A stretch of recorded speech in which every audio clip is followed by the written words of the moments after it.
Sebagai juara satu yang dibutuhkan tim KPR oleh Bapak Haji Muhammad Ridwan, anggota DPRA Partai PDI Perjuangan atas nama Bapak Kapolres Aceh Bapak Kapolres, dan sebagai juara kedua yang muda Simpati Musa oleh Adinda Adik dan Abes memakai baju merah.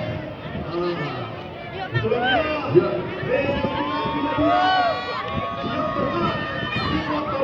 final pada hari Minggu, Henry Faisal bersama masyarakat Kuta Lintang. Oke, terima kasih. Lanjut peserta.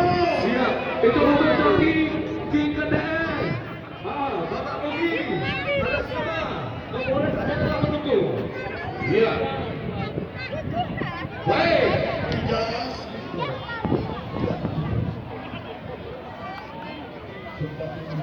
Pada hari KKR, tapi tidak boleh.